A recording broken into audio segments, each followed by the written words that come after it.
Stop by Sherwin-Williams and get 30% off select paints and stains August 15th through the 18th. It's the perfect time to transform your space with color. Refresh your home inside and out with colors that make every space feel brand new. From cozy interiors to stunning exteriors, we've got the perfect shade for your next project. Visit your neighborhood Sherwin-Williams store or shop the sale online. Delivery available on qualifying orders. Click the banner to learn more. Retail sales only. Some exclusions apply. See store for details. This episode of Is This Adulting is brought to you by our Patreon supporters. We want to say a big thanks to new supporter Josh S. for your pledge. We really appreciate it. If you'd like to join the giving family and support the show and get some awesome stuff in the process, bonus episodes every week, extra content just for you, coloring pages, videos, you name it, you can head over to patreon.com/isthisadulting. Thanks.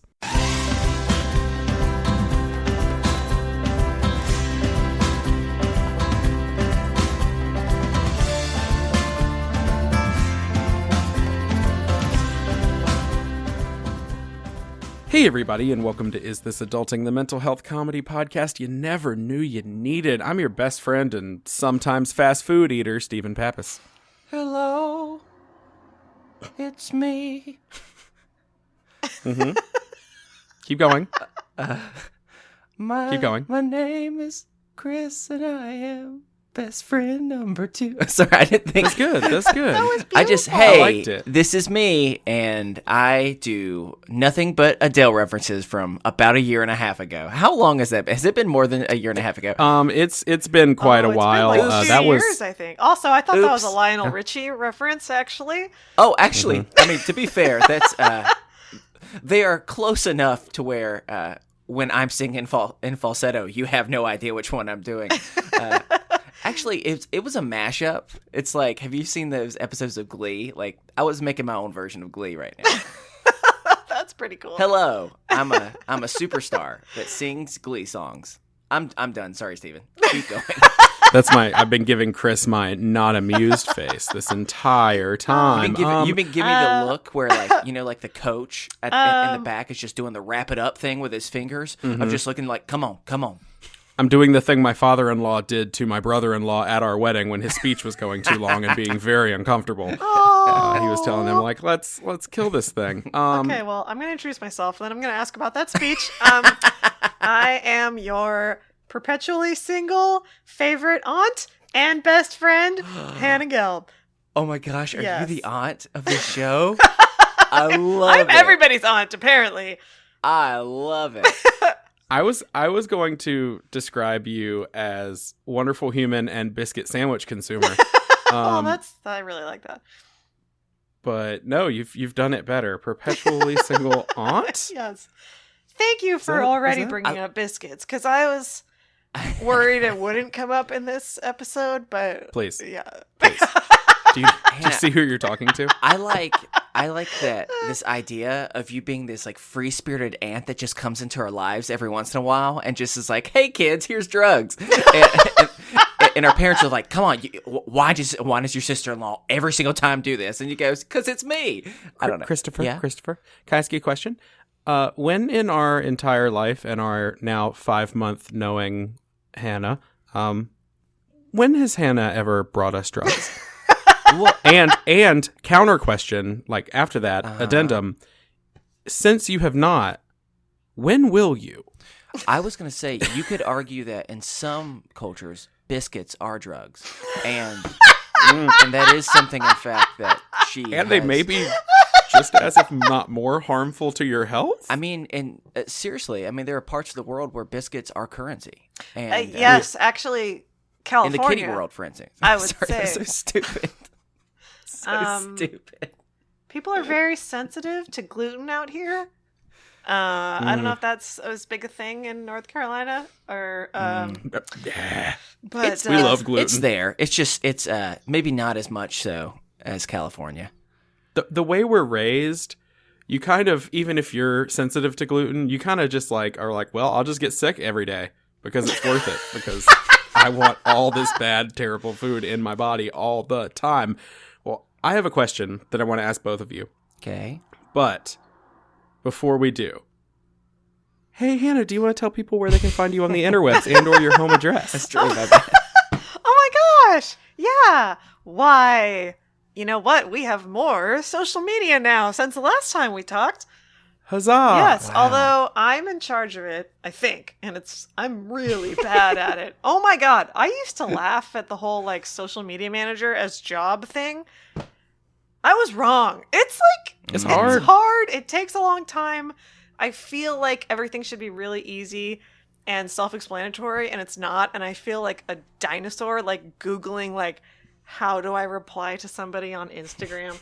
How do I poke someone on Facebook? Okay, I'm going to share something really quickly. Yes. The first time we ever talked in a DM on the Twitters. Yeah. I remember well.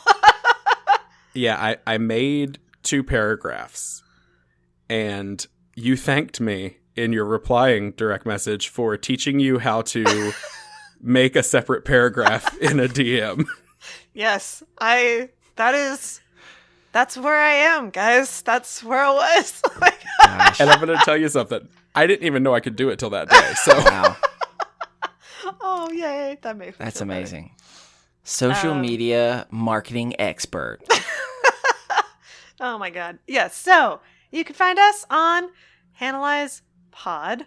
Okay, no, wait. That was the wrong preposition. You can find us at That's okay. Analyze Pod on Nice. the Instagram, Twitter, Facebook. I think on Reddit, we're just Analyze This. Yeah. So Nice. you can go to those places and And send us all kinds of things that you want to do send. it. And in case you're wondering and you're going, well, what is this for? None of us mentioned at any point, Hannah does a podcast with her friend Hannah Hart, and think they're this both happened named last Hannah, time, and too. it's so fun. Oh, yeah. And Hannah does a podcast called Analyze This. And I mean, I listen every week, so you should be too. Oh, thank you. Yes, Hannah Hart always else. says 2 Hannahs for the price of 1, which I like a lot. Mhm. Nice. It is good. Okay, so here, now on to my question real quick. Okay. Since you glossed over giving everyone your home address and doxing yourself. If you'd asked me that the last time we recorded 5 months ago, I probably would have been like, okay. I mean, I think I did. I do it to everyone. I don't know. do you need my social security number also? Because I could give that out. Yeah.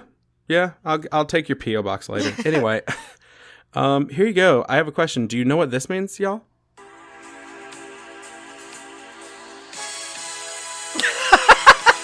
Oh gosh, she's getting louder and louder. It's October, Oh my God. and I'm so happy. I am so honored to be on your first October episode. Right.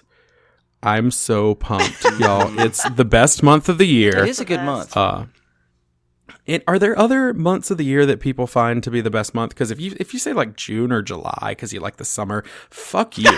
Okay. It is. Whoa, I feel like there's a story behind 100%. We have No, I hate heat. we probably have like an 80-year-old who's listening right now who's like, I love the warm weather. It's good on my bones. And then immediately you're like, fuck you. And they're like, oh, well, that's bad for my heart. Sorry. Yeah, I'm sorry, and I don't mean to do that to you, Gertrude. I don't, but it is. You got a dirty Too potty hot. mouth, boy. Sorry. I Now do. we're having a fictitious conversation with this woman that I'm playing as Gertrude. I apologize. I don't like her. Because she likes hot months, and you're wrong. October is the greatest month. I'm wearing a hoodie right now in my own home, even though it was 85 degrees outside today.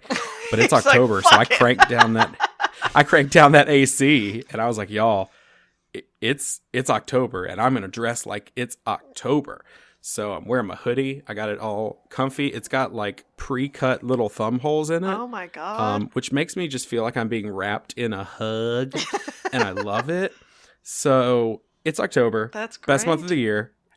Halloween is I coming. feel like our generation, for whatever reason, I feel like you could maybe write like a thesis about this. Like, we've really latched on to October and Halloween, and I don't know if it's because we have no faith in anything, and we're like trying to find a place to have faith, and it's like, but yeah, like the internet is like freaking out. Like when it was the first day of October, everyone was like, fuck, it's October, thank God, I'm gonna stand on some crunchy leaves tomorrow, and like just like making a really big deal out. I feel like it's been October before. I don't remember everyone being so excited. But yeah, I'm down. always excited. Yeah, it's great. No, it's so great. I just wanted to make sure everyone else was as excited as me, because the thing is, and by everyone else I mean Hannah. I don't really care, Chris. Well, October is a complicated month for me, so. Oh, please. Oh, I feel like say I should more. explain. I just realized I just dropped that weird, ominous, creepy statement and then left. Because of your birthday? Well, no. So my birthday is exactly a week before Halloween. Oh my I'm God. also a person that is unfortunately unable to appreciate Halloween at its fullest because I am Because you believe it's the devil's day. what some people would say, I am a scaredy boy. And everything makes me want to wee because it makes me so afraid. And so it's complicated because building up throughout the month, like this is my favorite time of the year, weather-wise. So many things are great, and yeah, it's fun to have a birthday and be able to celebrate and see and talk to people that maybe you don't get a chance to talk to all the time. But then all of that is like just when you think everything's going good, you don't turn on the TV because it's nothing but scary commercials.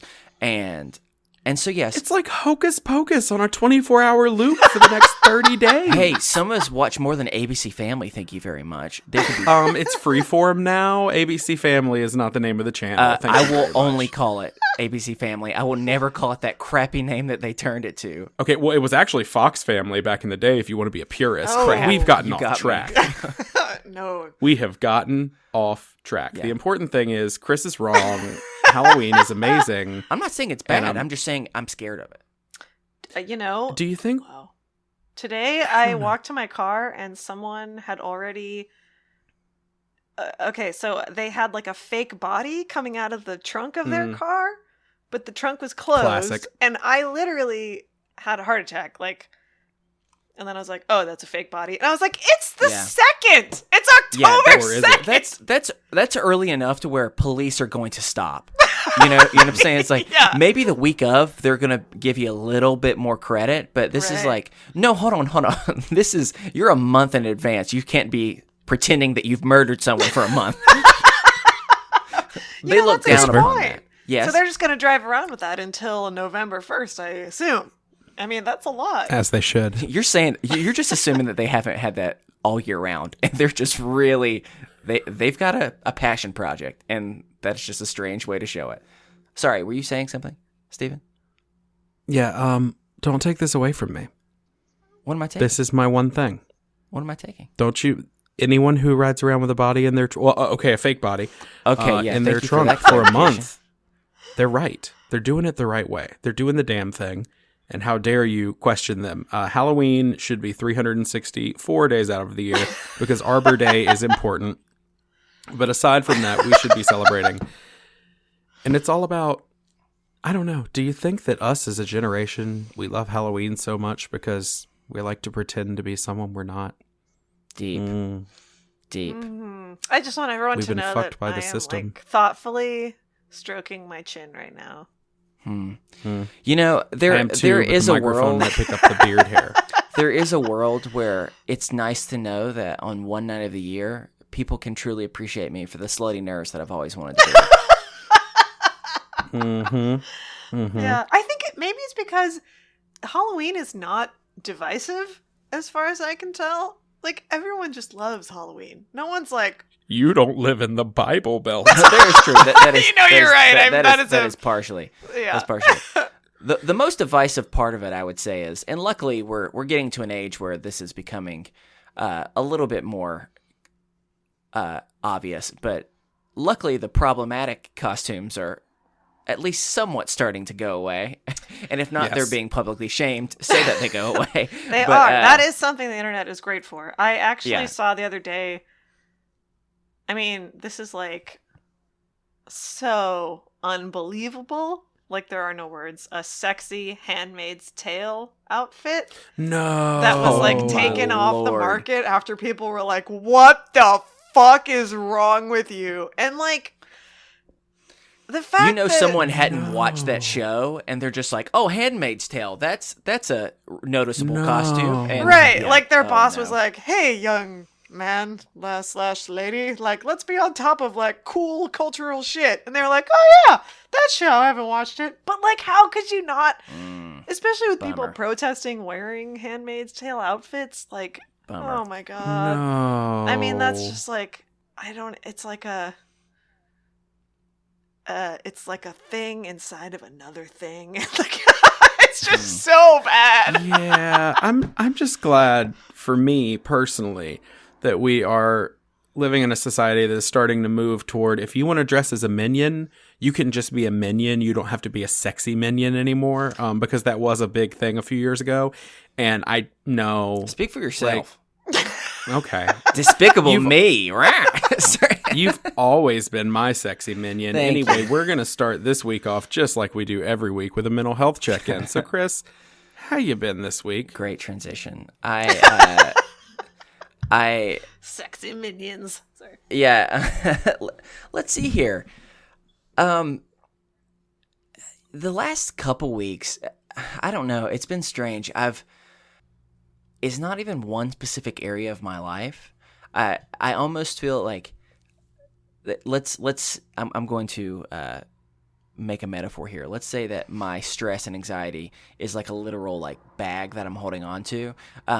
It's wherever I go, unfortunately, it's brought with me. And so when I go to work, I bring that heavy bag and then just add more stuff into that bag. And then I go somewhere else and add more. And very, very rarely do I remove things from that bag. And so I think because of that, it's left me going back to something I don't like to do, where when I get really, really stressed and anxious, I stop sleeping well, which I've been really struggling for the last couple of years, ever since I started having anxiety to the level that I have it now. But especially to the point to where a good night for me is if I can only wake up 3 or 4 times. And that's a good night. Most night it's, 7 to 8 times. And so you already feel like shit when you wake up in the morning, and then you just continue to add anxiety, and then you feel sick and you're not eating well. Even if I try and eat well, it's like I'm never hungry. And so I'm probably losing weight, but that's not necessarily out of a good thing. It's because my body might be deteriorating. So, I mean, just, Sure. And so I think right now, for me, I keep living to those moments where I'm able to temporarily like feel like I can truly set that back down. And so like a moment like this, or being able to spend some time with some friends, which I was able to this weekend. And I was able to do that and actually have an enjoyable time and not be anxious leading up to it, which sometimes is the case. So I definitely feel that lately, work in particular has been adding stress. And that's just because I'm really honored that I've been able to kind of get more responsibility at work. But I know something, this is like something that we've all talked about before, how like when more responsibility gets put on you, specifically when that responsibility like is directly affected, how other people will be able to, like, if you do good, then like people's lives are going to be better. And if you don't, then they may be worse. So it's like people are somewhat dependent on you for success. And so you put all that extra pressure. And so it's not just your one middle school version of yourself saying every insecurity that you have. It's also simultaneously thinking, well, you're failing this person and this person and this person and their spouse and their dog and their parent, or you know what I'm saying? Like, and so I've been finding myself getting into a cycle a lot lately, and I can't necessarily say I found one thing in particular that is necessarily helping, beyond the fact that I'm just grateful that I'm having some people who are listening to me and letting me just kind of say, hey, things suck, or hey, I definitely want to be with someone, but I would like to be with someone by watching Netflix and being in complete silence, but knowing someone is at least there, because otherwise I would be sad and freaking out if I was alone. And right now I'm taking that as a win. And so I'm grateful to be able to have that, and I'm not going to take that for granted. So it's, who knows, the last couple of weeks it's been more, I wouldn't necessarily say discouraging. Just I feel like I've been treading water for a little bit now, but I'm still glad to be here. So I'll do this. I won't go through the whole thing because I don't want to make Hannah uncomfortable. But I did compliment her before we started recording, of just saying I was really excited to be able to come and record. I'm always excited to record, but when I can come and it's someone that has already been on the show and I've developed a relationship with already,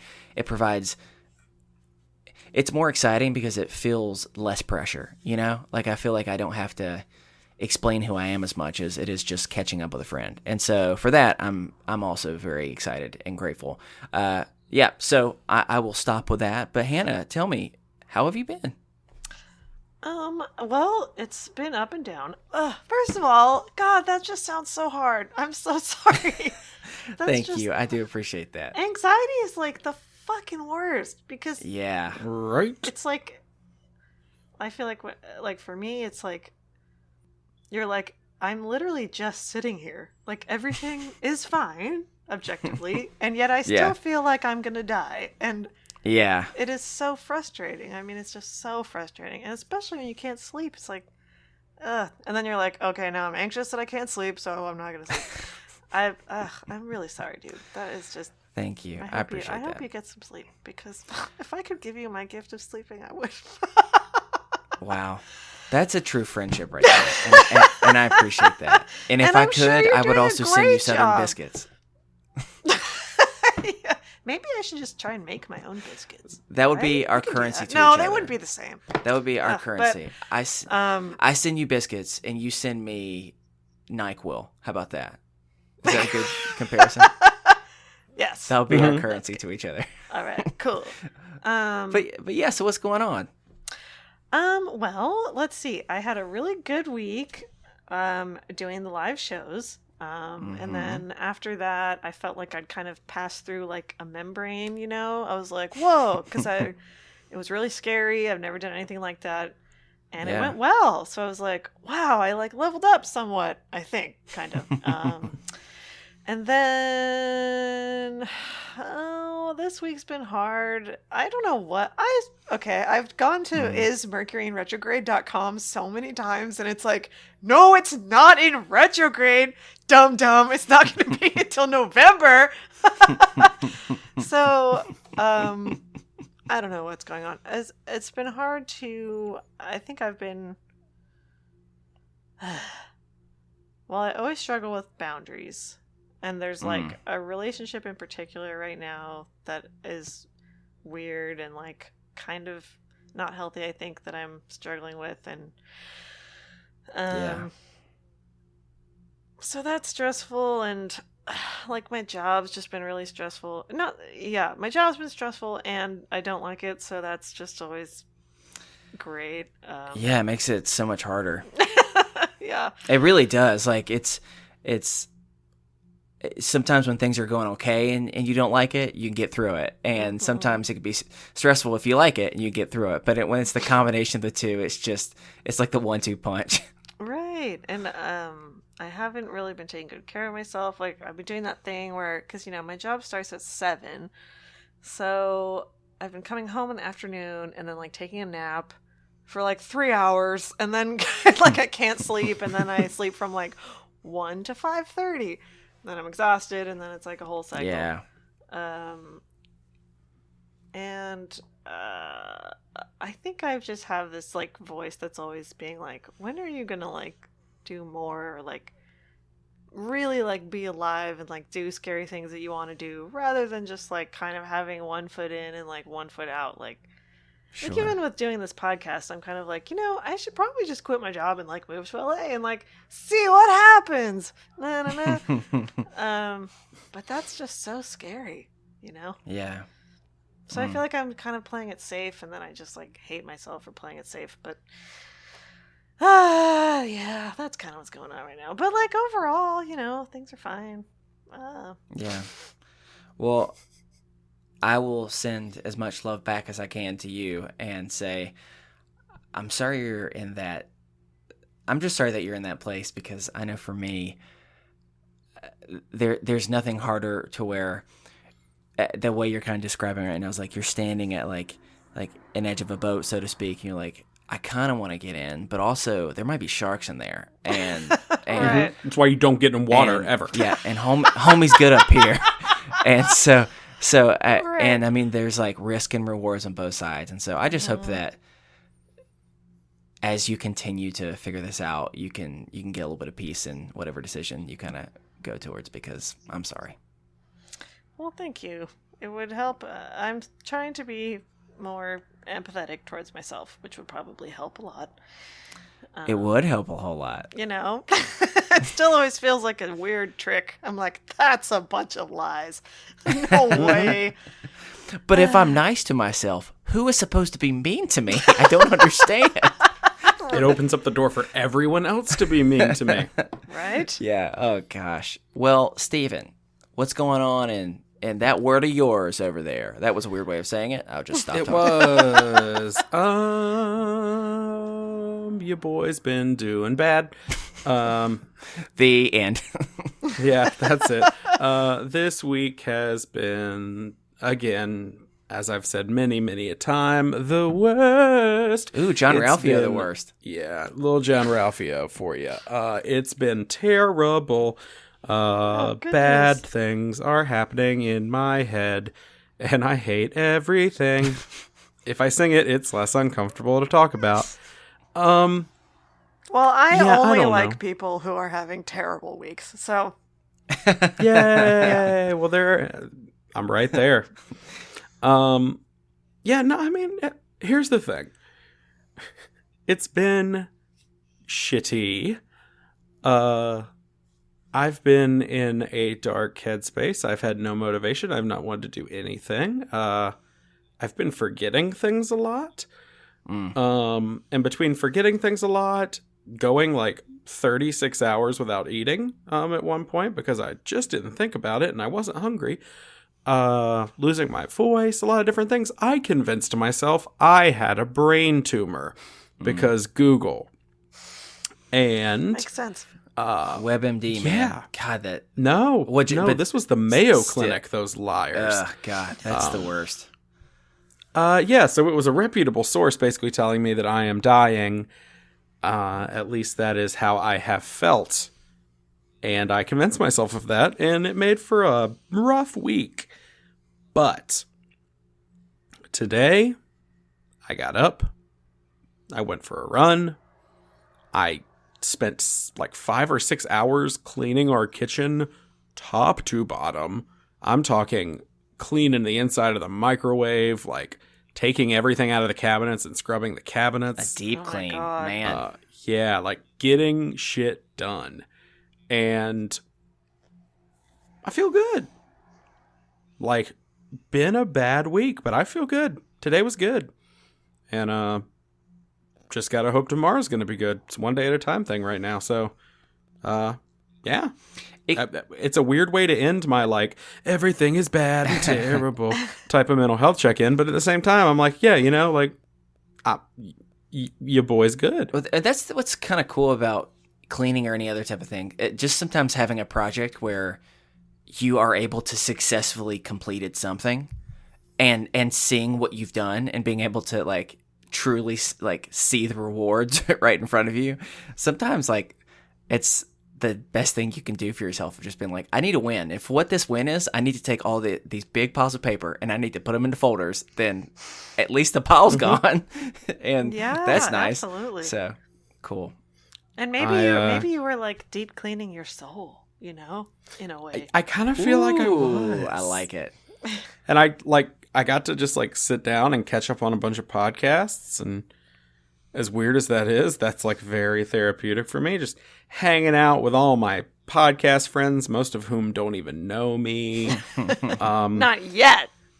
Not yet, but also hanging out with the friends from Analyze This every Tuesday, wherever podcasts are sold. You're so kind.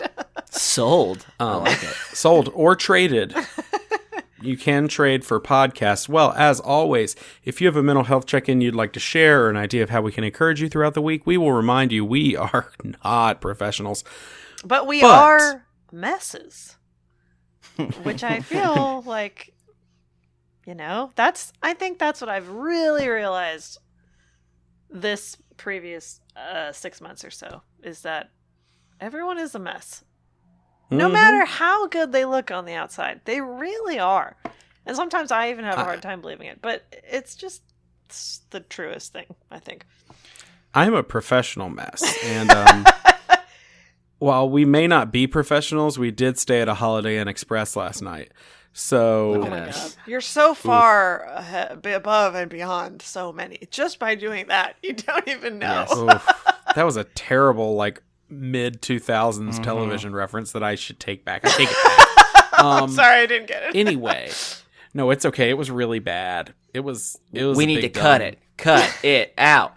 Cut it out. I was hoping a big crowd of people would come out of nowhere and join me, but no, never mind.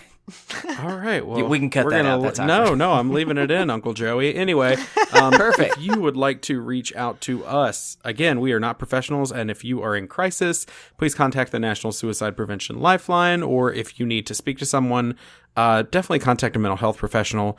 But if you would like to reach out to us, you can reach us at isthisadultingpod@gmail.com. We'll remind you, we don't get a chance to read or to respond to every email, but we definitely read everything, so you are being heard. It is time to move on to our first topic. Oh, is it already? Wow. It is. Okay. We're getting there. I'm sorry you've been having a hard time. That sounds really rough. Oh, thanks. I'm doing okay now. I just want to hear you. Hey, I'm hearing I think I know a way that everyone can feel better about themselves. Uh-oh. Is it biscuits? Right? Well, actually, yes. but not only biscuits, but specifically, there's a place that we can always go to where you can feel heard and you can have your arguments really spoken to your full ability to speak them. Making your way in the world today takes everything. I mean, yeah. It's there we go. Nice. It's that type of idea, but we're going back to a place that many people on this podcast love. Steven, would you like to explain where we're going? Chris, I think just roll that beautiful bean footage. 1 second. All rise for the Honorable Judge Christopher.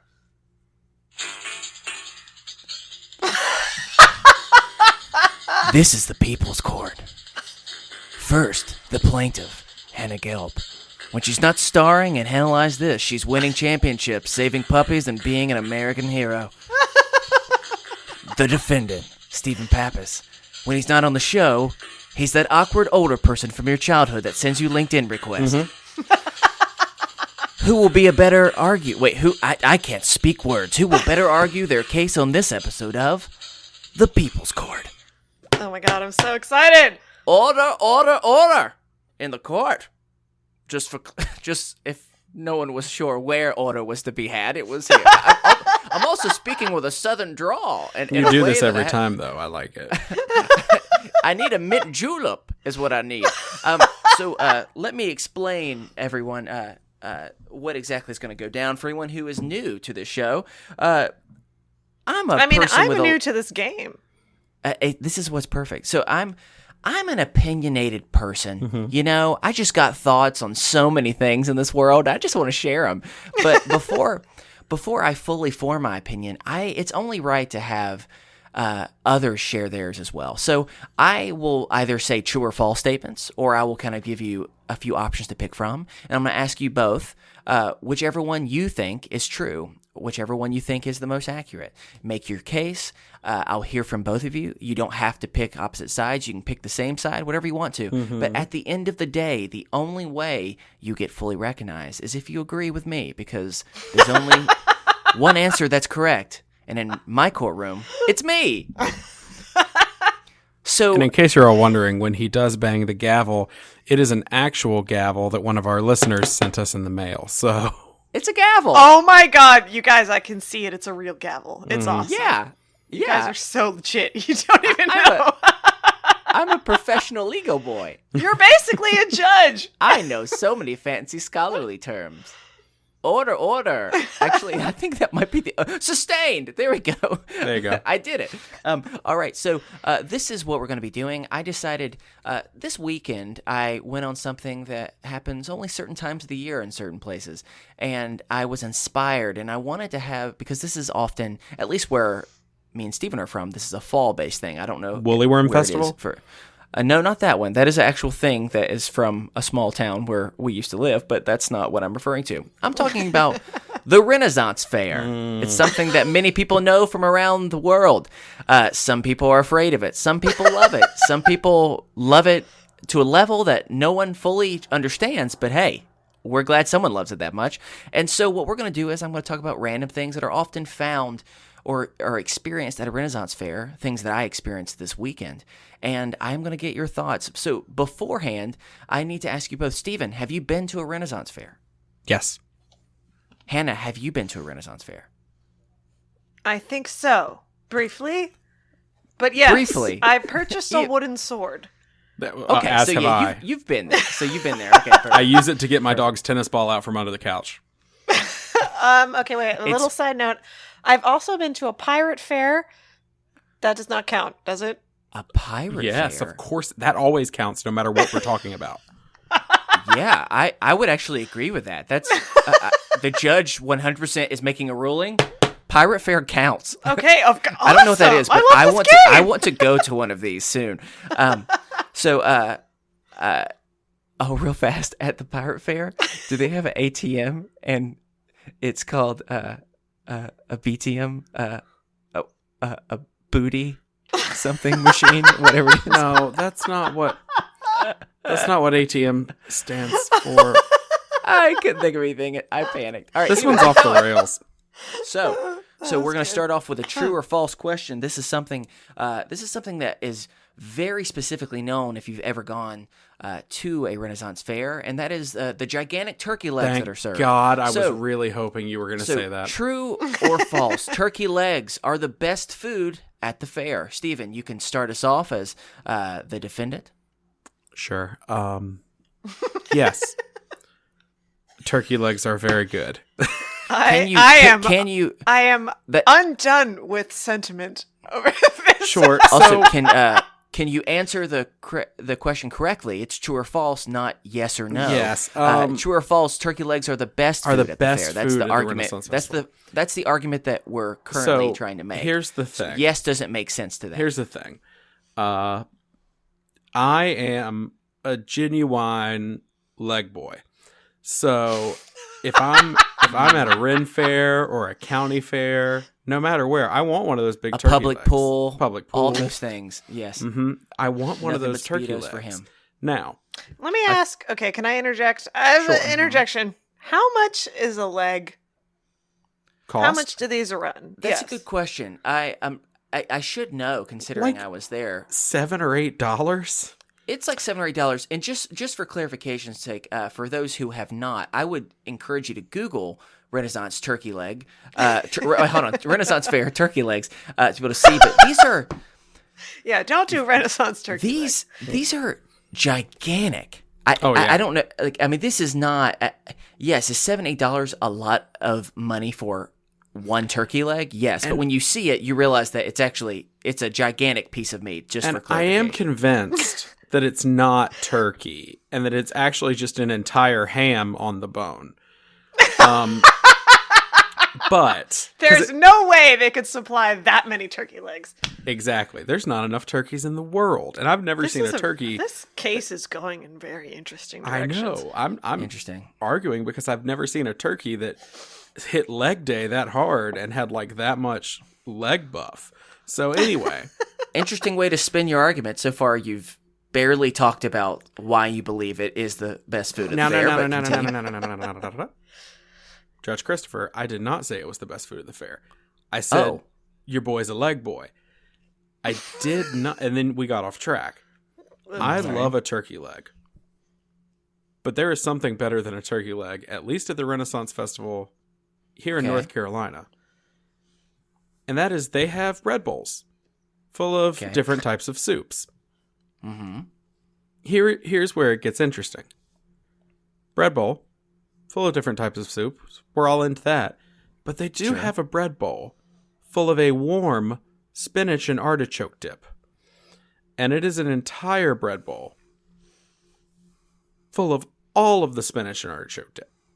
Mm-hmm. I would like to have it known that when you first said bread bowl, I thought you said Red Bull. Yes. It gives you spinach artichoke flavored Red Bull. It's a new thing they're going for. It's like a Red Bull full of soup, and then Chris was like, "Yes, absolutely," and I was like, "Oh my God, what is going on in North Carolina?" But now I understand, and I'm riveted. So yes. So you say false. I say false. It's not. I love a turkey leg, but no. Okay, so Hannah, how about you? Are you familiar with these gigantic turkey legs in which I speak of? I certainly am. They have them at the San Diego County Summer Fair. And they are actually, I think they run like $10 to $12. However... West Coast prices, am I right? You get extra credit for laughing at the judge joke. Just for the record. Yes, thank God. I'm afraid that I cannot agree with your statement. I say false. The greatest food at the Renaissance Fair is, of course, going to be potato-based. Whether it is a giant baked potato or perhaps fried potatoes in some kind of interesting shape, or those like curly fried potatoes that come on a stick. Yeah, sure. I would say the starch is just what I would go for every time.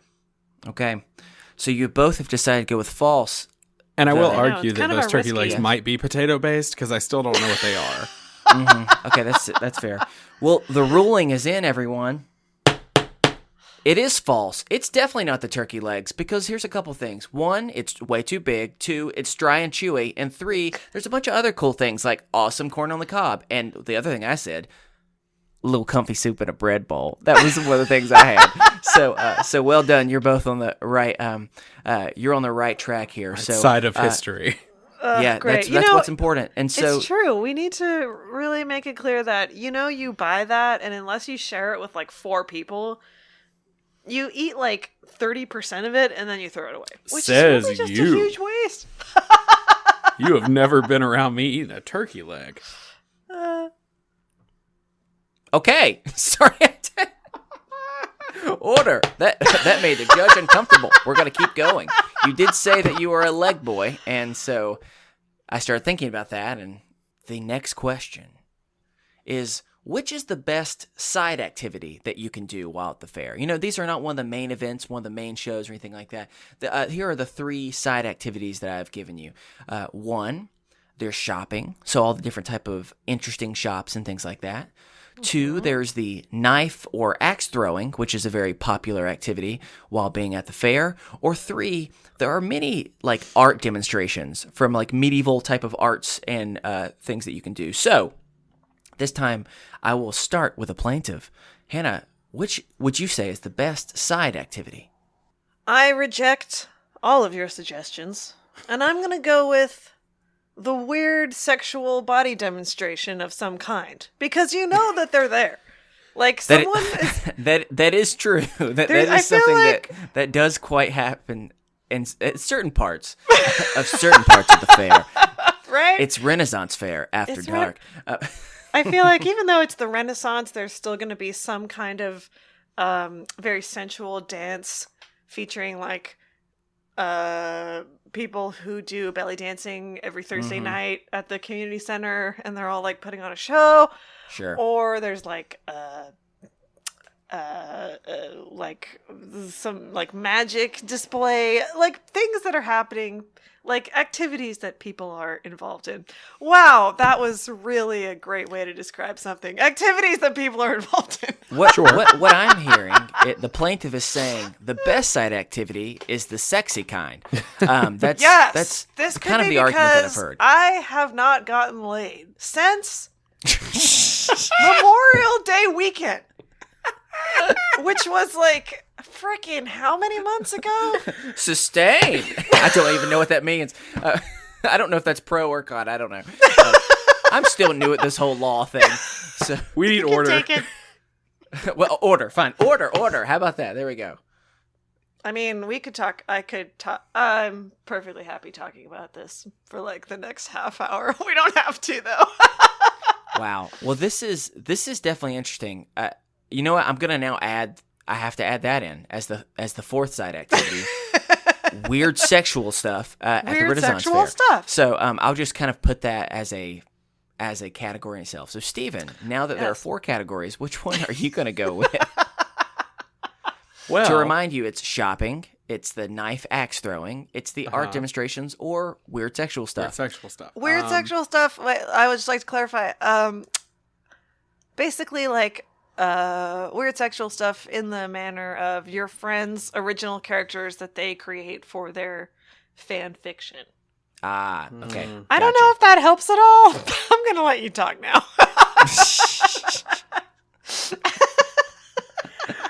It's out of control. I can keep a really good courtroom. Yeah, you're letting it. What are you doing there, good at Judge it. Christopher? So I would say, I would have to go with knife and axe throwing. Duh, fuck yeah. It's Such knife a non-sexually frustrated response. or is it? No, yeah, it's knife and axe throwing. I don't even have any words. I will say, I would almost put knife and axe throwing into the weird sexual stuff category because I went to the Renaissance Festival. Chris looks concerned. I went to the Renaissance Festival when I was, I don't know, like 12 years old. And I went to do the axe throwing. And let me tell you, something that you will notice if you go to a Ren fair is they are dressed quite provocatively. There's a lot of wenches, am I right? Nice. Yeah. Nice. And as a 12-year-old boy, something was awakened in me at the axe throwing booth. Something has changed within me. Yeah, exactly. I felt like a regular Hannah Gell watching Phantom of the Opera. Oh my god, I'm so happy that you said that. I was going to bring that up. I was like, so you had your Phantom of the Opera moment. Yes. But it was equally as dorky as mine. But it was an axe throwing lady. And so badass.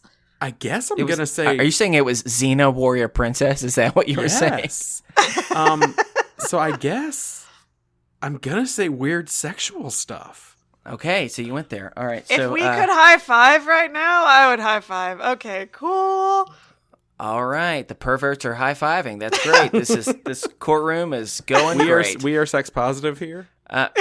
Can I go on a little tangent? Okay, like literally a few blocks down from my apartment, there's this place that just opened where you literally go to throw axes at a wall. I don't know how they got enough waivers signed, but it's called like, oh my god, I wish I could remember the name. It's Axe so wall. funny. Yeah. Something like that, yeah. And it's people are there hanging out, throwing axes at a wall. We had a place like that in college. It was called The Backyard. And we legitimately set up a giant wooden board and a bunch of throwing knives. And we almost died a few times. I mean, like the time I threw it really hard, the knife bounced straight up into the air. Landed on the roof, and we heard it sliding down, and we all ran in panic because we didn't know where it was going to come out at. Yeah. But all right, hey, I have to give you my response. It's only fair. So yes. the ruling is in, and I'm going to go and tell you up front, before this weekend, this would not have been my answer. I am going with art demonstrations. Let me explain why. I'm so excited to hear this. So shopping is fun. It's exciting, but you also Crystals. have to often interact, unfortunately, with people who are trying to sell you, and that makes me uncomfortable. Sell you. And so, and so the next thing is knife and axe throwing. That sounds fun, and that's great. However, although I enjoyed it very much at points of my life, while I was there this weekend, I watched a small child throwing an axe, and every time they picked the axe, even if it's dull, they kept lifting and almost hit themselves in the head on the way back. And immediately I went, I cannot believe that there is a child that is being allowed to throw an axe where easily he could just let it go a little too early or a little too late, and someone might die. And so I had to put that aside. And let me explain, y'all. I was having a stressful time because even though it was fun, it's a lot of people. It was hot. There were many outfits everywhere. And let me just say, I found myself in a corner where there was an old man with a soft, gentle voice making a fish to a group of 20 of us through the art of glass blowing. And afterwards, it was literally the most calming thing I've ever experienced. I described myself as literally chill AF. And for that reason, I was like, this might be my new favorite thing. Yes, it was me and mostly 80-year-olds that were sitting there, but I was still cool with it. So I didn't even hit it right. Whatever. You get my point. So that's my reason. I would also argue that because you were watching glass blowing, it can be included in weird sexual stuff. Possibly. I could also corroborate that statement.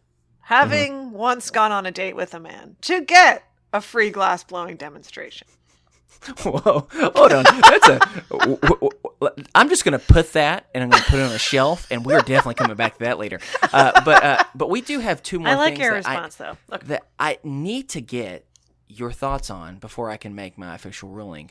So this next one is true or false, and this is specifically based on what we have been alluding at for a while now, and that is true or false. You should dress up at the Renaissance Fair.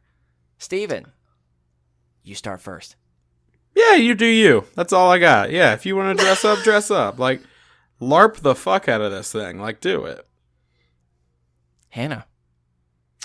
I would, my gut says 1,000% yes. How many Renaissance fairs a year do you attend? You're probably gonna miss out if you don't get all into it. You're just gonna show up and be like, oh, I wish I dressed up. I was feeling kind of shy, but now everyone's having a good time and there's meat a-flowing and huge turkey legs, weird sexual stuff, glass blowing. What better place than to wear a corset? Sure, I understand. Well, here's the ruling. False, but let me explain. It's not why you think. It's not why you think. I am really emphasizing the words here of specifically should. Do I believe that you can, and I would support you in dressing up 100%. However, it was 80 degrees when I went on Sunday, and I saw people who were in corsets, people who were dressed in all leather, and for their own sake of their health, I was deeply concerned for them because you could tell they were like about to pass out because they had not had much water. They clearly had a whole lot of beer, and I'm sitting there just thinking, like, if you've ever seen someone in a corset, which I happen to have seen about 100 to 600 people in the last day or two, the last thing you need when you've had a whole lot of beer and it's 80 degrees is a corset on because, one, you can barely breathe as is. Two, y'all, let me just tell you a little fun fact about the corset, which I know that you have probably experienced as well. It is able to contort the human body in ways that when you look, you do a double take, but for no other reason than you're truly confused at how the human body can be shaped that way. As my friends have described it once, often when you go there, people are dressed provocatively. It almost feels like people have their boobies on a shelf, to where they're not like, which is not necessarily a problem, but more of just something that seems deeply uncomfortable. And so, am I in support of the idea of dressing up? Yes, but should you, for your own health's sake? I'm honestly concerned. I saw a person that you literally, I saw them, their hands were on their knees. They were dressed in full leather, and you could tell they were breathing very, very difficult. And it was a Ross from Friends situation. You could tell to where they were not going to be able to get out of that leather without putting up a fight. And so that's my reason, solely because I care about everyone, and I am afraid that you might not get out of that afterwards. That's my reason.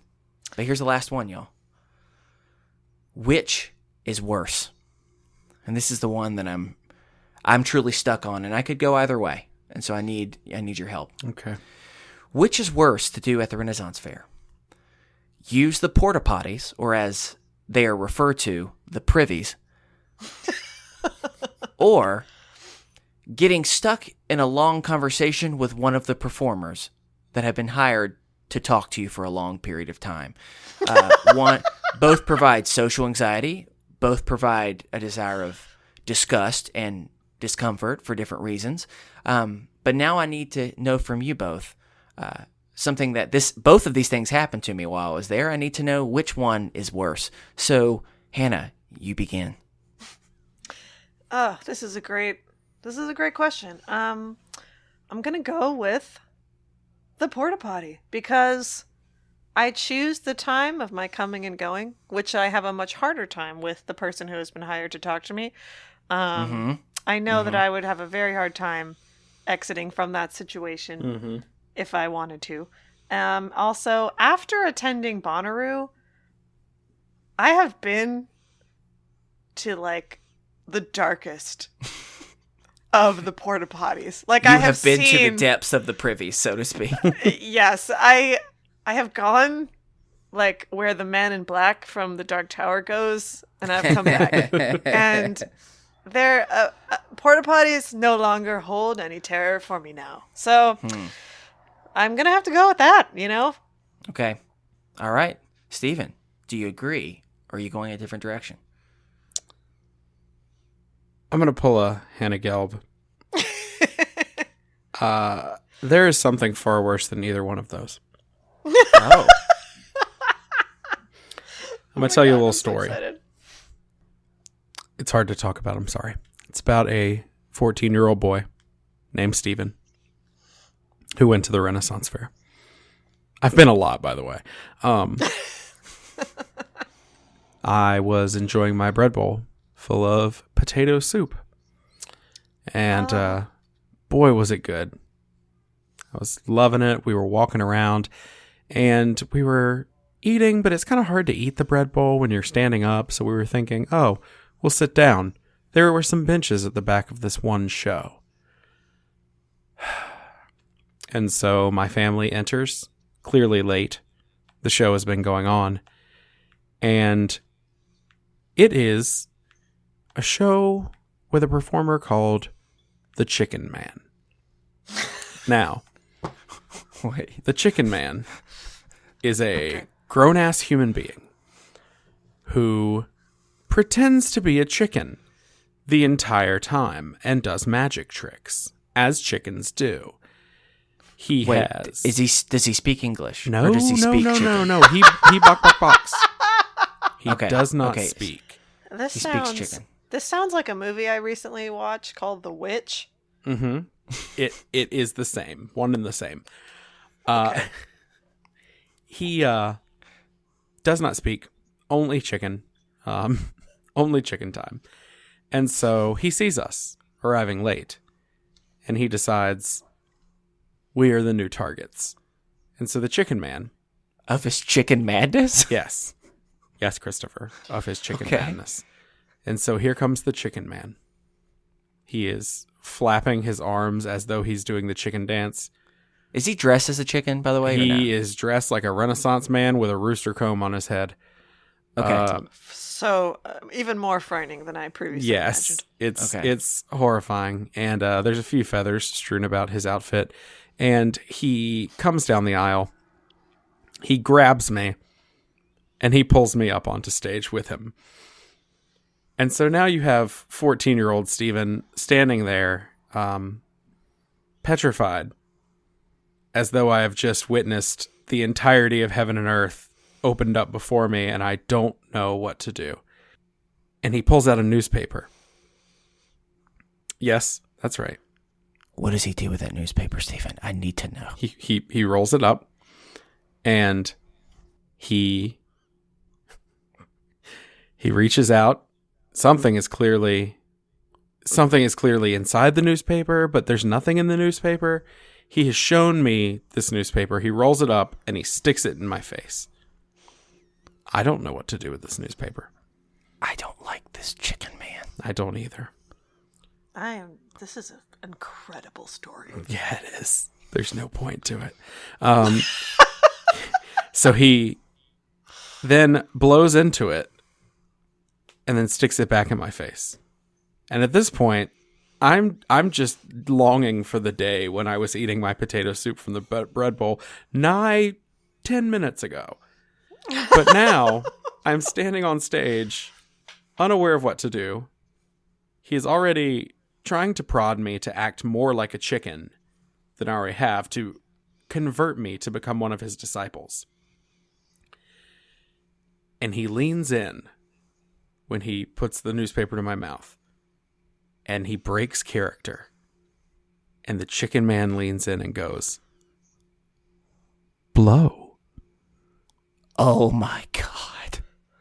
And so petrified 14-year-old Stephen blows into the newspaper. And he reaches in. And he pulls out a fucking clown nose. And he puts it on me.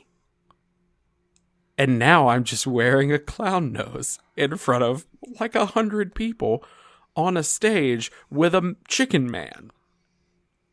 And then he raises my arm as though I've won the WWE Intercontinental Championship, kicks me off stage, and sends me back to my parents. And I talked about this in therapy last week, because to this day, the chicken man, he haunts my dreams.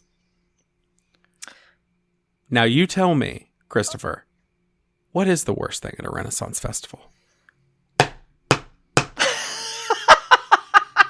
Holy shit, it's the chicken man. I was about to say, Steven, I didn't want to presume, but I was going to be like, this chicken man is the source of all issues. Uh-huh. Not just for me, for everyone. For The everyone. chicken man is the start of patriarchy, I think. Yes. Yeah. He sounds like, it was like that movie, The Witch. Oh my God. Well, I don't know how to end this other than I'm so concerned. The only thing that would have made it worse is if he ate your soup. Oh, I'm sorry. No, this is the end. This might be it for a while, but Judge Christopher's going to go after the one true criminal that needs to be caught, and that's the chicken man. Mm-hmm. So he'll be back after he has definitely persecuted this horrible, horrible being. That's the People's Court. Stress. Basically, everyone, exercise caution when you enter a Renaissance fair. You don't really know what's going to happen. You don't know who's going to be there. Mm-hmm. You don't know what horrible, dark, roiling part of humanity you'll be exposed to that you were previously oblivious to. Wow. I really hope you enjoyed that, Christopher.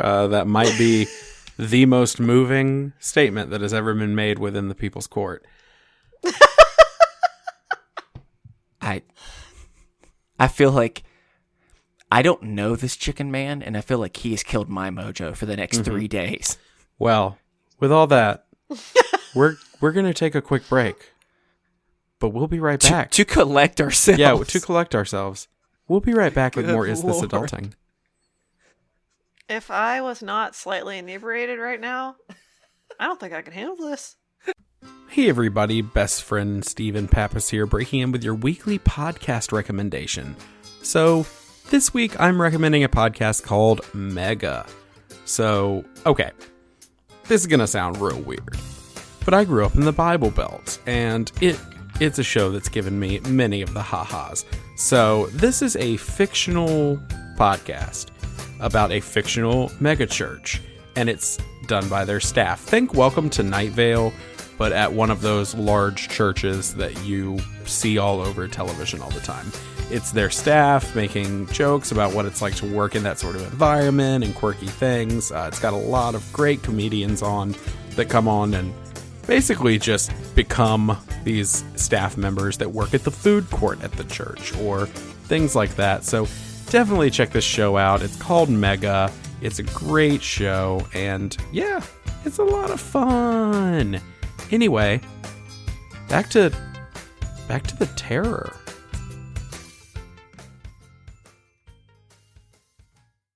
From torturing children with newspapers and clown The noses. chicken man deserves to have a hot bread bowl of potato soup thrown into his face and his crotch Hey, guys. simultaneously. Yes. I found a picture of the chicken man. Oh, fucking Lord in heaven. That is the scariest thing I've ever seen. And in this image, he's holding fire, which might be scarier. Oh my god. So anyway, we're back. We're still deeply part of disturbed. us is. Are we back? Part Are of we us may have wholly died forever back? with this Yes. moment. Can we ever truly come back? Not from From- that. Wow. It's I guess it's game time. I don't know. It's Yeah, I've never been more excited and inspired to move than that. Okay, well, hey everyone. As you know, usually I like games. I'm going to have to push myself a little bit harder on this one, but I am actually excited because this is only the second time we played this game, and we recently premiered this about a month ago, and luckily people seem to respond with a decent amount of love for it, which is nice. And this is the return of a game that, unfortunately, we tried many, many moons ago, and it failed miserably. Oh yeah, it And did. so we have resurrected it. And Hannah, May I going ask why it failed? It failed because we are Circumstantials? both bad at sounds and everything. Every skill needed to successfully do that game, we failed at, and so we reinvented it and brought it back and resurrected it, so to speak, in a different way, in what we call Noise Boys Theater. It was originally called Noise Boys, now it's just Noise Boys Theater. So this is what we do for anyone who is new. If you've ever by any chance watched Whose Line Is It Anyway, the popular improv show, well, what they do is one of their games is called Sound Effects, where they act out a scene and someone provides all the sounds related to that scene, and the people who are acting often react to the very professional sounds that are made. We'll just say that. And so we are bringing none other than our good friend, Hannah, to provide all of our sound effects while me and Steven make a small performance for you all this evening. This will be an audio drama, and with this being the month of Hallows Eve, I felt it'd only be appropriate that we found a scene that worked for that. So this is the scene that we will be acting out. I will describe it to you all, and then after that we can begin. Steven, Hannah, are you ready? I am honored to be here, and I am ready. I'm so ready because, as we heard a few moments ago, Hannah's kind of inebriated, which is going to make this fun. God, I've been Yeah, that wondering. is I'm true. like, is That this is true. okay? Oh, that's preferable. It just kind of crept up on me, but I'm going to so- do my best. So here's the scene. 17-year-old boy named Bobby, played by Steven, surprises his high school sweetheart, Janet, played by Chris, with 2 tickets to the haunted house attraction in town. Hoping that this will bring them closer together, Bobby is in for a rude awakening when he realizes Janet seems to be far more focused on getting out alive than she is on finding a dark corner so they can make smooches. So that is the scene. For just everyone, Steven is a 17-year-old teenage boy named Bobby. I am his high school sweetheart, breaking hearts left and right. My name is Janet. Hannah will be playing all of the sounds, which we will help. We'll help give her some a little bit of nudge to help give her an idea when a sound is appropriate. Thank you. But we'll ask you first. Sound professional, are you ready? As ready as I will ever be. Okay. Fellow actor and thespian, as well as in this scene, boyfriend, are you ready? I've never been more ready to be with you. Actually, that kind of means a lot. I kind of need to hear that today. So appreciate that. That goes back to something else, but I think that's good. So, all right, on this, we will begin one more reenactment of Noise Boys Theater. Oh my god! Ew, Oh, Bobby. Bobby, did you get me some special surprise for our anniversary? You bet I did, beautiful lady. Oh my god! Oh my god! It's this. Hand me the gift. It's in this beautiful wrapping paper. I'm gonna unwrap it real fast. I just have to interject. I know this is highly irregular. Oh my god! Ew, who's this older lady talking to us in the middle of our date? Ew, Bobby. Sorry. I know this is inappropriate, but I don't know if I truly believe that Bobby is into Janet. Oh my gosh! Thank you so much. I thank you. I was just gonna keep going with it, but honestly, if I'm playing my character, Janet just didn't really feel the love back. I am a hot young thing, and I need to have love being thrown my direction because we are high school sweethearts. So, Bobby, I need you to truly. You have no idea what horrible, crushing pain is ahead of you in life. That's You're still true. young. I know. Oh my gosh, I appreciate that. If I'm fully committing as Janet, and we have someone who's fully committing as every possible sound that will be made throughout this entire performance, then it's only fair that Bobby, you get into this. Sorry, I need to get back in that headspace. I'm going to Google Renaissance Fair axe throwing ladies. Hold on. Okay, all right, calm down. All right. The podcast pauses for 5 to 7 minutes as Stephen awkwardly sits in silence and stares at his screen. Although I find it very, very kind of cute and endearing and not at all if that was actually your kind of thing, you're like, I'm going to Google Renaissance women throwing axes. I would be like, that's adorable. That was his coming of age story in some way, but You bet it was. But Steven, so just imagine me as a powerful Renaissance princess, and which is really how I've been asking people to see me for years. So I actually just made this entire scene just for my own edification. But anyway, with that, let's continue, and we'll continue the scene with, oh my god, Bobby, hand me that beautiful wrapped gift. I'm gonna open it up. It's the most silent gift wrap I've ever experienced in my entire life. Yeah, it's a new kind. Is it a broken radio? It is. Oh my gosh, how did you know It's AM only. Let me see here. Wait, what are these tickets for? Well, you're going to see. Oh my god, they're talking. Jesus Christ. They're speaking tickets. You spent so much money on me. Oh, what have I done? Well, Bobby, what are these tickets for? anything These for you. They spoken word tickets. Well, read them. What did they say? Oh my god. Oh no. It says Spooky Dookie Wookie. I don't haunted house. Uh-huh. Oh my god. Are these 2 tickets to the Spooky Dookie Wookie house? Yes. Are you not excited? Oh my god. All right, I have to tell you something. It's really romantic that you want to do this with me, but I'm a little bit nervous. I'm not always good with scary stuff, so hold on. Let me get my inhaler really fast before we get in, okay? Okay. Oh my god, I'm having an asthma attack. I was trying to use my Get the inhaler. Get the inhaler. Quick, I need to do my inhaler one more time. Let me spray it real fast. Let's see if it will help me. Otherwise, I'm just good. I'm going to keep gasping until otherwise.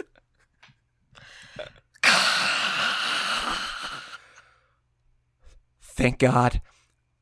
Darth Vader was around. He just breathed into my mouth. And why did all of a sudden I have a Jersey accent? Whatever, I'm going with it. My name's Janet. It's cute on you. I'm changing anything. Okay. Whew. Well, good thing inhaler is technically working. It was important because I had an asthma attack that may come back into play when we're going inside. All right. Well, can you just hold my hand because I'm really nervous, Bobby? Woppy. Of course I'll hold your hand. Oh my god, why is it so wet and sweaty? I mean, listen to that.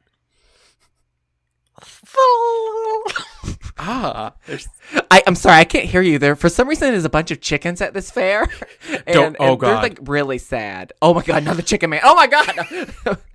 It's Stay in characters. Chicken Man themed this year.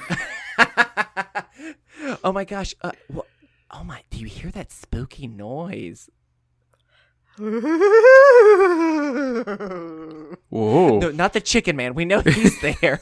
we know he's there. I'm talking about the spooky noise that's coming from inside the house. Should we walk a little bit closer? Yeah, let's do that. We should walk quietly, though, but with purpose. Very quietly.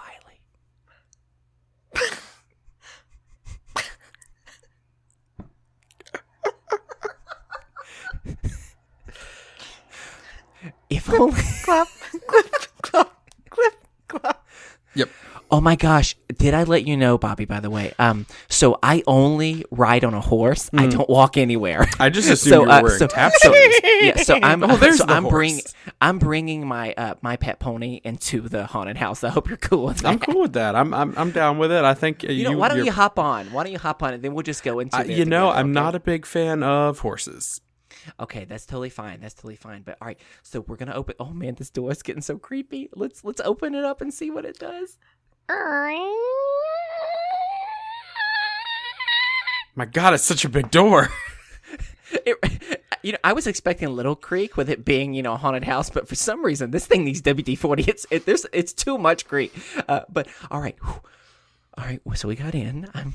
I'm a little bit worried, but let's just stay quiet. So the horse has to stay quiet too. So I'm going to whisper, Buttercups, can you please make sure you clip-clop very quietly?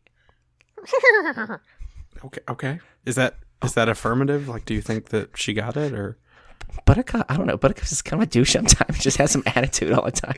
But we'll just keep going. But we have to walk quietly around this first hallway. Okay. Okay. Walking. What? Do you hear the whispering voice?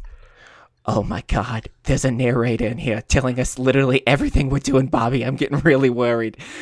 All right. Oh my gosh, I see. What's this sign to... Bobby. What? The sign says the laboratory. What do you think that... Oh, that sounds spooky. Do you want to go inside? Yeah, I want to go inside.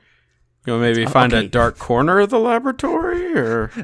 It sounds like you're kind of giving me a different innuendo right now, Bobby. I'm kind of focused on getting out of here with Buttercup's life. So hold on, we'll get there. So let's go in the laboratory, and oh my gosh, look, it looks like a weird scientists have just been in here. There's beakers, and what are all those machines making those weird noises? Oh my God, they're turkey machines. The scientists must be working on turkeys. The chicken man has already gone loose, so now he's making a different one. I smell foul play. Oh, look at you, Bobby. That's such a good. I know. That's a good. All right, we have to keep going. I don't want to be in here at all if the turkey man is going to be here. So let's just keep going. Oh my gosh, what is this eerie looking organ play? Do you hear music playing from it?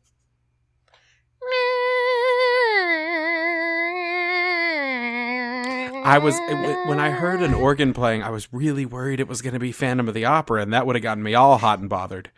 Yeah, instead, what I love about this organ is they've decided we're going to make it sound more like a violin instead of an organ. So that's probably my favorite part of it all. But okay, so no one's playing it though. What could possibly go wrong? Bobby, I'm getting the. I don't know. The eeks. I don't know what we should do. It's okay. No, I don't know what we should do right now. We should just go over here.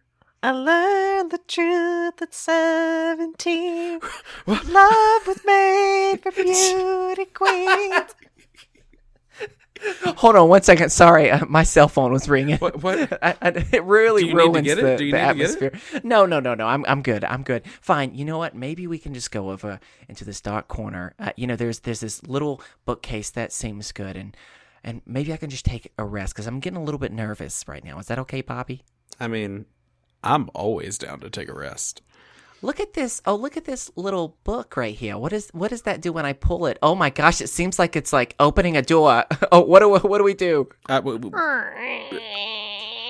We move this dying cat and we go through the door. Oh my gosh, seriously, please move that dying cat. I am such a softie for animals, Bobby. You know that about me. So okay, thank you. So we move that cat. Everything's good. And let's just go. Oh, it seems like there's stairs going down. You want to go down the stairs, Bobby? Sure. Meow, meow, meow, meow, meow, meow, meow, meow. Oh my god, the stairs are made of cats. Meow, meow, meow, meow, meow, meow, meow, meow. What I wonder. I wonder what their cat budget for this haunted house is. It's a lot. It's pretty impressive. Okay, well, I'm sorry, cats, that my horse literally just stepped on all of you to get down. But, wow, that one's good lord. pissed. That one is very upset. Oh gosh, it looks like we're in this like creepy basement. There's like all these wet floors and look at these pipes. They all just seem to be leaky. Chirp, chirp, chirp, chirp, chirp. But they're kind of cutely leaky, though. It's like, Yeah, they are. They kind of sound like little birds. Yeah, it's kind of nice. It's, it's kind of setting the mood, don't you think? Yeah. Well, I mean, maybe so. Hey, Bobby. Mm-hmm. There seems to be a closet over there, and it's marked chainsaws. I'm kind of worried what we should do. I have an idea. Okay. You ever played 7 Minutes in Heaven? Yeah, sure. You picking up when I'm laying down, or? Wait, are you suggesting that we go and do smooches in the chainsaw closet? Yeah.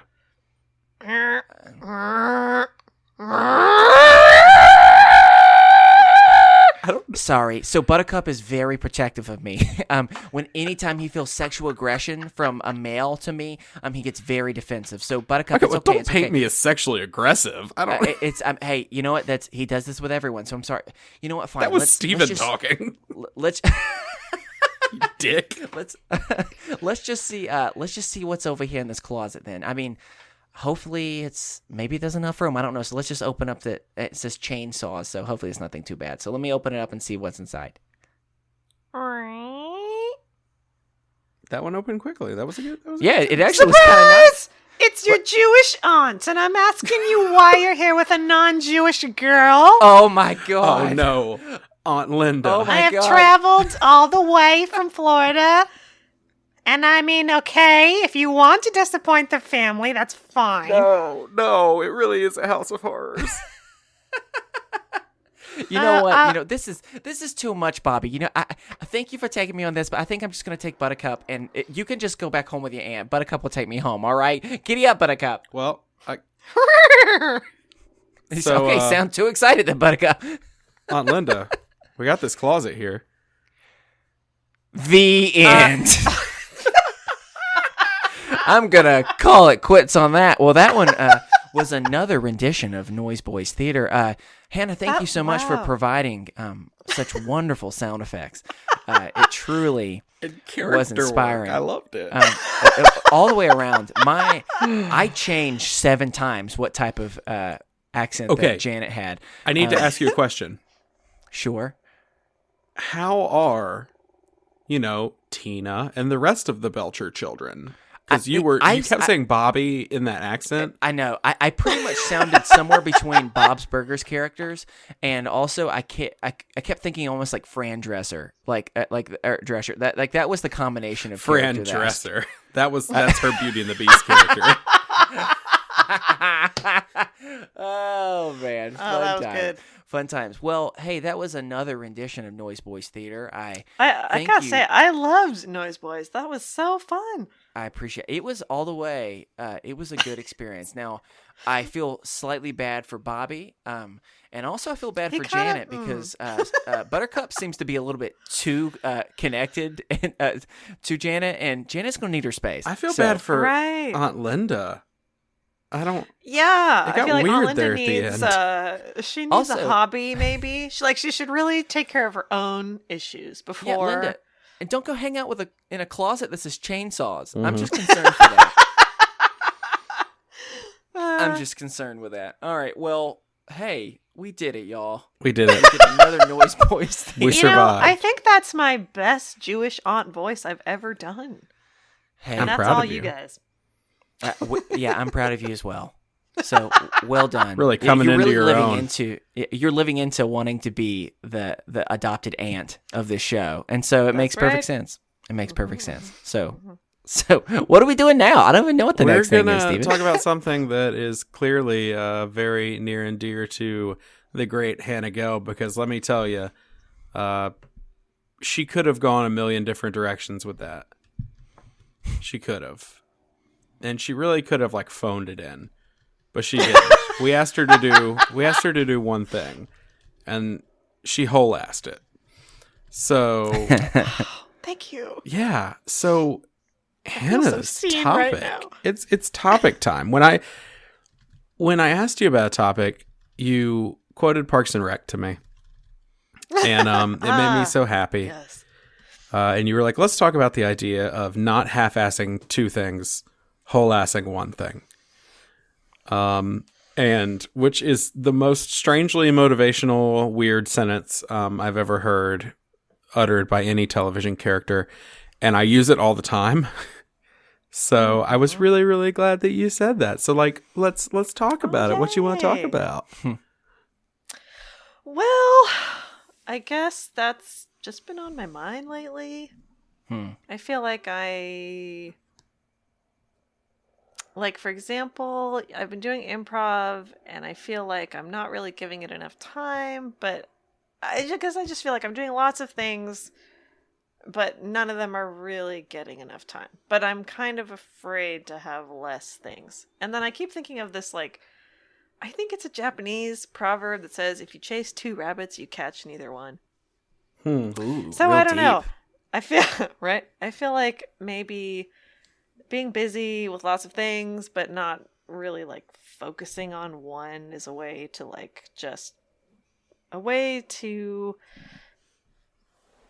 just stay in like, treading water kind of a thing. Mm-hmm. I don't know. But yeah, like I was saying with the podcast, I feel like, it's hard to give it as much time and thought and energy that I would like with like working and I feel like if I really wanted to, it would be possible to like, I don't know, maybe work part-time and just do the podcast, or like move into Hannah's spare room and do that for 6 months. But I've just found myself not really actually formulating a plan or like taking any action, and I don't know, and I'm worried. Like I worry that the podcast is going to suffer. I always am worried that it's like not as high quality that I want it to be, or it's not like deep enough, or like whatever. So that's kind of what I was going for with that. So but I feel like you're such an inspiration here's because something you're that- like, I'm doing this podcast full time. that I started thinking of. So something that you said that started making me think about this was, I find myself a lot of times procrastinating and find myself doing a lot of, as you would say, like half-assing projects instead of being able to commit to one. I wonder if this is something that y'all would share it, or would share in this experience. I think was it last week that we briefly talked a little bit about what is called the Enneagram, which is like a self-discovery type of tool. Well, actually, it was from that I was like reading some stuff about the personality traits that I really resonate with, and it taught. Oh my God! What number are you? 1. What number I feel are like you? I feel like I deflated you just then. No, 1 is great. Isn't that like the helper, or like the? That's the improver. Helper The is improver. is 2, but I have it with a 2 wing. But specifically, what they say about I haven't ones gotten as and, far as wings, but okay.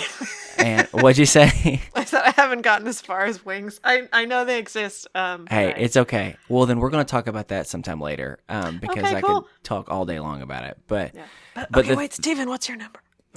I'm a 6. Okay, I know less about that one. It means that I'm obsessed with if people hate me or not. fear it frightening how accurate? is a huge driver for you, Steve, for 6s. But when I was feel that. learning a little bit more about my personality, what it specifically talks about is one of the main reasons why my personality type tends to be one that procrastinates is because, and this is by no means specific just to my personality type. It's something I think a lot of people share, but the fear for why or the reason why I procrastinate is because the fear is if I were to whole ass it, it would not be enough, or it would be inadequate, or that I would rather give less and be able to give myself that out of knowing, well, it's because I never really was able to give it as much time as I wanted. And I recognize how often I do that because my real fear is if I were to invest fully into something, whether that's in time, whatever that looks like, to invest fully into something puts a lot of fear that not just simply it might not be successful or something like that, but it's not even that far. Like for me, it's fear of I will fail my own expectations. And I know that my expectations are already a combination of high, and I'll never give myself enough credit as is, that it's almost like I know going in it's going to be a losing battle. And so it almost gives me no reason to want to like really whole ass something, because I know I would, even if everyone else were to say, oh, this is amazing, or this is what you did was good, like I'm still going to find 25 flaws in it easily and say this was just like a waste of time, and so many other people could have done it better. And so for me, I think that is like something to why I find myself, as you would describe, like I'm half-assing something, or I end up saying I'm going to give a lot of time to, I mean, heck, let's talk about something, not even like a passion project or like a podcast. Let's talk about something like I'm going to try and do better for my health. I'm going to try and, whether it's eating better, whether it's trying to just move around more, maybe not even like do tons of exercise, but just like build up so where I'm not sitting as much. Even small things, like I feel like I go in knowing I'm probably going to disappoint myself and I'm going to fail. And so I feel like I never even fully give myself the, not even the accountability, just like the confidence that I could truly do this at full capacity. Mm-hmm. And I think that's the thing that really just, at least for myself, that's why I feel stuck so often. And I don't know, is that something that y'all experienced, or do you experience other, or what would you say are some like the roots for why you find yourself struggling to whole ass something, so to speak, which sounds more inappropriate than intended. It sounds like something that would happen at a Renaissance fair that Hannah goes to, but to not get us too off topic. Oh, I think that what you said really resonates with me, even though that's not my number. It's okay. But, I feel like it definitely raises the stakes to be like, mm-hmm. I'm going all in, and raising stakes is just always scary. I feel like there's some weird magical people out there who aren't afraid of that. I don't know what they're fucking afraid of, but like, yeah, absolutely.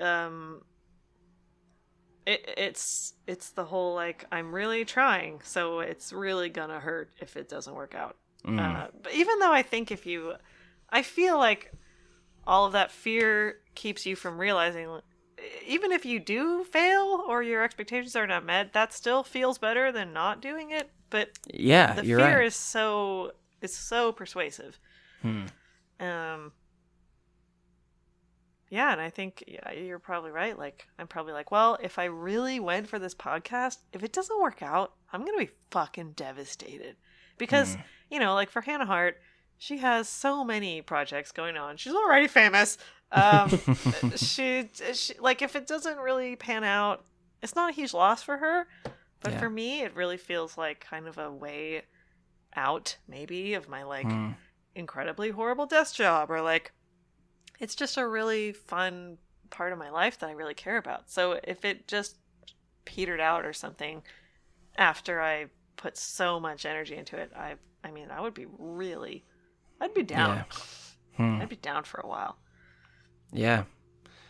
Well, Steven, how about, I know that something that you can resonate with is the feelings of the stress of podcasting and constantly the failure and wanting to quit, because you'd rather quit on your own terms than quit in a way that might consider like a failure or something like that. So how is that for you?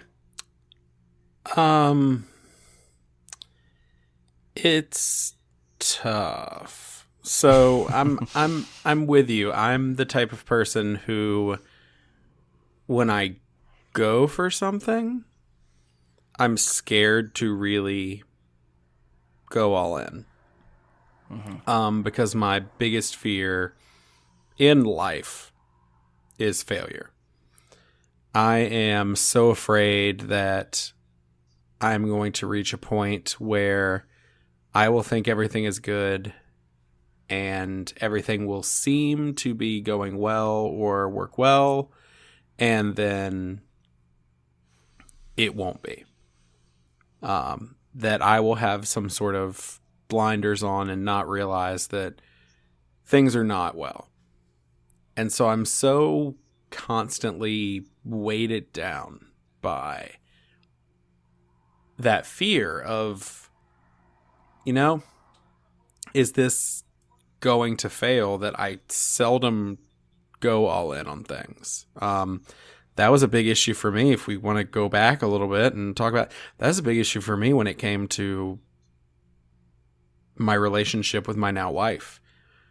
Was this idea of like, am I really going to like 100% like go all in on this? Because if it doesn't work, then what's that going to do to me? And I think it's like Hannah said, if you really truly like put everything into something, it's going to hurt that much worse if it doesn't work. And so I have worked 3 jobs for a while now and poured my heart and soul and spare time into this show. And I know I live in that fear. I constantly worry that if I really... Well, no, because that's not true. I really have put everything I can into this. I did this full time for a while because I couldn't get a job anyway. So I spent 40 to 60 hours a week working on this. And I still spend a large portion of my time working on this. I keep very weird hours with the other 2 jobs and this. My wife's very confused by my schedule, just because I'm constantly like, I have 2 hours here where we can hang out. I have an hour here, because I'm always focusing on this. And so to me, that fear becomes, well, what if nobody finds us? What if we don't get our fair shake? And it's scary. But I'm still at the point where I'm willing to continue to, quote unquote, whole ass it, because it makes me happy. And like, knowing the people I've known through this make me happy. That I feel like I've met real friends. I don't feel like I've met real friends doing this show and making this show. And I've gotten to meet people that I've respected for years and talk to them as though we are colleagues. And they have no fucking idea that I'm like this imposter who's just like, And so it's like so much good has come from this. That like whole assing something is scary, but it's worth it. Something that I've never thought about until like listening to you talk. And so I'm verbally processing this right now, so we'll see how this actually goes. Sure. But so something that we've talked a lot on the show when we're talking about specifically mental health and the like stigma that it comes with is so often we talk about how interesting and both funny and sad it is that people for some reason don't make the connection that mental illness, because the brain is a part of the body, that is a physical illness, just like pneumonia or anything else. It's literally part of the body, so it's also like a sickness the same type of way. I just thought about something like there's certain things in my life that, and maybe it's just me, but there's certain things in my life in particular that cannot go to plan, and I don't consider myself a failure for. So the perfect example that what we were just talking about,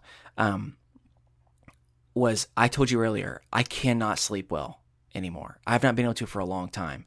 I, on a regular basis, do everything I can to try and get 8 hours of sleep.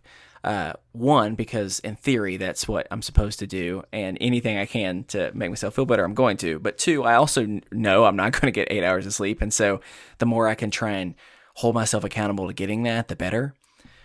But I just recognized I have not slept well for a very long time. Mm-hmm. My goal is to sleep better so I can feel better, but I don't consider myself a failure if you don't, because I realize like there are things out of my control, and it's just a part of life. And so it's interesting that maybe this is not the exact same connection, but similar to what we were talking about earlier about how like at the end of the day, it still has somewhat to do with me because of my stress or anxiety or overthinking or whatever it might be, or maybe I'm looking too much at screens before I go to sleep or whatever it might be. I don't consider myself a failure at that, even though technically I'm failing just as much, if not more, than I would be at something else, like doing this podcast. I'm more consistent with doing the podcast and it being coming out than I am at sleeping. Yet, I don't know. Like, I know it's not the exact same thing, but I've never had that thought before of, it's interesting how I feel we can also be selective with what we consider a failure that is impossible to overcome. Mm-hmm. And what is our daily failures that, like, how many times have I freaking forgot to wash enough underwear? And so I'm like, well, damn, I don't know what I'm going to do right now. Like, everyone has had that moment, but I don't look at myself with, I'm an utter failure to my core. And I know some of these aren't as high stakes as something like trying to change your career and to be full-time podcasting, but still, it's something that I've never thought about until you are kind of talking, of just realizing, wow, I'm super selective in what I am and am not quote unquote successful at. And so, yeah, so I don't know. It was just something, I don't have much more thought than that, but it was just something that I'd never thought about before. And I'm kind of grateful that I was able to verbally process it here, because it's going to make me start trying to, in everything that I do, like, all right, so I know I'm going to find myself being like, well, I really screwed this up at work, or I really screwed up trying to be a supportive, family member or spouse or friend or whatever it might be. But in those moments where I'm like, I failed, be like, okay, what else did I fail at today or this week that I did not give myself grief for? And almost try and help me realize exactly what you said. Failure is not necessarily a bad thing. Mm-hmm. Like it is the stepping stones for the ability to, I mean, if anything, life is one big definition of failure, of failing, and finding a better way of doing something in order to, I mean, middle school for me would be failure. High school would in many parts be failure at being able to socially succeed in this world. Yes, I don't know. I feel like I'm dominating this conversation unintentionally, but I just never thought about that before. And I'm grateful that you have given me something to ponder of how can I do that a little bit more. Hold myself accountable. Oh, I think that's a really good point. Or to not hold yourself accountable all the time, because it's true. Like, I think as much as possible, if you can do your best and then be like, okay, it's out of my hands, because really, like, the outcome is not up to us, I think, in so many ways. Like, there are so many factors that go into, like, having a successful podcast or, like, a career. Like, there are so many things that we can't control. Mm-hmm. So my like most lofty goal for myself would be to still dream big, but don't attach myself to the outcome, because most likely it won't go the way you think it's going to. Yeah. But yeah, that's a really interesting point. Because, like, I don't know, I'm not like a great cook or anything, but I'm not like, oh my god, I'm such a failure because I can't cook. That was the exact other analogy I kept thinking about, of being like, how many times have we tried something, or like, I'm going to try this cool recipe that I found on Pinterest or I found online, mm-hmm. and you take a bite and go, damn, that is bad. I use sugar instead of salt, and like, you laugh about it, but you don't necessarily. Right. And I know for some people, like that might be an area for them where that does cause them stress. But for me, it doesn't. And just realizing, damn, there are so many things that, like, there are days where I get busy and I mean, you talked about this, Stephen, like, you forgot to eat. So how often does sometimes we forget to eat something? And technically, that's being horrible to our body, which is making, like, if I don't consider myself a failure because of that. So it's just interesting what we give ourselves passes on and what we don't give ourselves passes on. Right. And that's just an interesting exercise that I want to try and see what happens if I don't know if that's something like it's best if I document to be able to really hold myself accountable of, like, holy shit, I failed a lot of things today, but I'm only thinking about this one, when this more just proves, hey, I'm functioning. I'm functioning in this consistent cycle of failure. But also, here's the way I succeeded, because of this as well. So yeah, I don't know. I've got a lot to think about now. Yeah. And I mean, it is little victories. Some days it's, I woke up, I fed myself, I got out of bed, I put on a shirt. Like, some days it is that, and then other days it's, I scrubbed the kitchen top to bottom, where I did really well on a project at work. It just depends on the day. But I can say, just unequivocally, it's super important to eat. That is true. That is true. Trust me.